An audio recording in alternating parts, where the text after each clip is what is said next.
Hello, everyone, and welcome to Chapter 5 of Introduction to Global Health. I'm Jeremy Whitaker, and let's get to it. So, it talks about the rise of the golden age of HIV. And so, basically, you have a span of about 30 years where we go from realizing HIV is a problem and all the way to the other end of the spectrum to having a point where it's managed in its chronic disease. Now, there isn't a cure and there isn't a vaccine, but we've gone a really amazing amount of time in the last, again, 3 decades. And again, the book talks about how people really came together, especially in the late 90s. So once there was a viable treatment, which happened, and again, we'll talk about in a minute, that from that point forward, things really snowballed going forward. And again, now the world's poorest people who make less than $200-300 a year, have access to treatments that cost, in the U.S., tens of thousands of dollars. However, again, when you read the book, you're going to see that there was a fight every step of the way. And the one big theme, I put it on here, and it sounds terrible, that HIV/AIDS was God's punishment for homosexuality and promiscuity. That it was a disease of people who were, men who had sex with men. It was people in Africa. It was people who had multiple sexual partners, that sort of thing. And this mentality really carries forward for almost 20 years. And you don't really see it start to dissipate until the late 90s, early 2000s. And then one of the big programs, it wasn't immediately successful, but ended up that way, was the World Health Organization's 3x5 program, where they wanted to treat 3 million people with daily antiretroviral therapy by the year 2005. Now, they got there by 2007, but now they're treating over, I believe the book says, 7-8 million people a year. So again, done incredible work.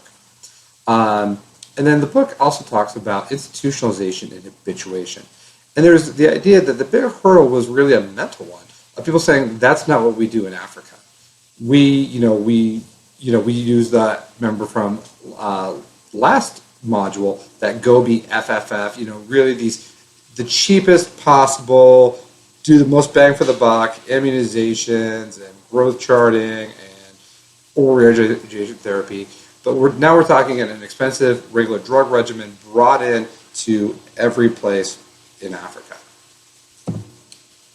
So again, this really does all kind of kick off with antiretroviral therapy. So AZT was the big breakout drug in '87, and that cost was $8,000 annually. When it first came out, it wasn't covered by insurance. And just to put it in perspective, $8,000 in 1987 is equivalent to about $20,000 now. So again, only the richest or the people the best insured could afford it, even in the U.S. when it first came out. So it was very much a class issue. Now the cost, more insurance over time came and picked it up, but it still took a while. What we consider kind of the modern 3-drug cocktail of the was released in '96. And again, the book shows you a very steep drop in mortality from AIDS over the next 4 or 5 years after that. So again, deaths just drop sharply. But again, that cocktail, as the book talks about, was costing $10,000 to $15,000 annually. So again, you try to think of that cost per person per year over 20 years, and you're talking in a huge tally. And so that was some of the reason you see this reluctance to even try to even take it outside of the U.S. and Europe. And again, the U.S. didn't really look at overseas AIDS populations in the late 90s because they were so focused on themselves. We're trying to get drugs. We're trying to get insurance to cover it. We're too busy trying to get people in America, these drugs, let alone people overseas. It's not even on the radar. But in the late 90s, that starts to shift. And again, this conflict of treatment or prevention. Well, we can do one and we get more bang for our buck just talking about condoms. It doesn't cost as much money. And it'll prevent disease. And so we're just going to do that. And again, that habitualization or institutionalization, where there was no mindset to go beyond prevention, really saying, and the next bullet talks about it was too impossible. That at $10,000 to $15,000 annually is going to cost $35 billion a year to treat all the people in sub-Saharan Africa who needed it. But that's impossible.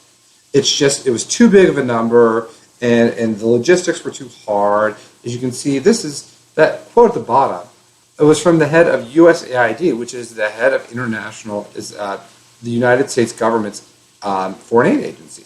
So, I mean, when he's saying no, can't be done, impossible. Again, you're not getting. It's going to take a lot to move over and past that. But people did get past it, and Partners in Health, and then others, other like I think there's some Harvard studies that talked about basically there were effective pilot programs to deliver this highly effective treatment in places like Haiti, and then so they're doing that and showing that it can be done. And right around the same time, Brazil is working around patent law and trying to get generic drugs into the country. And they basically said, no, it's a public health emergency. We're going to import generic drugs from India. We're going to ignore the patents. In fact, your discussion board is going to, one of your discussions is talking about what they did. So South Africa sees what Brazil's doing and go, hey, okay, we're going to pass a law saying in a public health emergency, we can break patents. Now, initially, they got sued by 39 pharmaceutical companies, and the U.S. backed that up because there was an existing treaty, it's called TRIPS, basically that was protection of intellectual property. And then, however, a lot of it because there were protesters when Al Gore was running for president. He was vice president at the time when pharmaceutical companies were suing South Africa. He, along with the President Clinton, ended up backing down from it. And by 2001, the pharmaceutical companies had dropped their lawsuit. And this is about the time of the Doha Declaration, which basically says public health is first, intellectual property is second. And so then, again, 6-7 years after that, you see the price per treatment, $87 per year per person, which is, again, about 1% of what somebody in the U.S. would pay for that same drug, maybe even less. So now you're getting into this norm of reaching out to treat people. We have studies that show it can be done. And so you see President Bush, the book talks about, very reluctant to get involved. And in fact, he was starting to quote some of those things that we talked about on the first slide from Reverend Falwell, that this was, AIDS was a disease of people who were homosexual and promiscuous. Now saying, no, maybe it's not really that way. And so he actually pushes one of the biggest efforts out there, $3 billion annually from the U.S. government to get people treated in sub-Saharan Africa. And all this new investment coming into the area says, you know what, if we can make huge strides with AIDS, why can't we do other things? And malaria funding in about 5 years, 4 or 5 times, $1 billion more for malaria at the same time. So it's kind of this idea, this beachhead of saying, okay, we can treat AIDS, we can treat other stuff too. And so this is helping to spur some of that clinical health infrastructure. We're talking about previously this prevention work from the UN wasn't doing. UNICEF was just immunizations and, they're not building clinics, but they are helping people. This is saying, no, we need clinical infrastructure, and that's starting to build around HIV. But it's not perfect. It's not what they call, health for all. It's not prevention. It's not, yearly physicals and access to free or very low cost healthcare. It is kind of a Band-Aid. Plus, international funding for this. The recession obviously hit the U.S. in the late 2000s, early into the 2010s. Obviously, the first thing to get cut during a recession, of course, is help for other people. When your own house is on fire, you're not going to loan out your house. So, again, the U.S. and a lot of European countries cut back funding at that time. So, your assignments for this module, we have 2 discussion boards. The first, as I mentioned earlier, is an article about patent law and what Brazil did with patent law. It's a tougher article, so you have my apologies in advance. However, week 6, you're basically going to cut and paste your assignment 6 into the slot, and then other people can respond to it. Then for homework, 2 assignments. Again, and I tried to keep these a little simpler because we do have your midterm assignment going on at the same time. Assignment 5 is basically saying, go out there and try to tell me how much it costs to treat AIDS today in the United States. There's some numbers in the book, but they're from 2002. I want to know, research the drugs, what did they cost, who pays for it?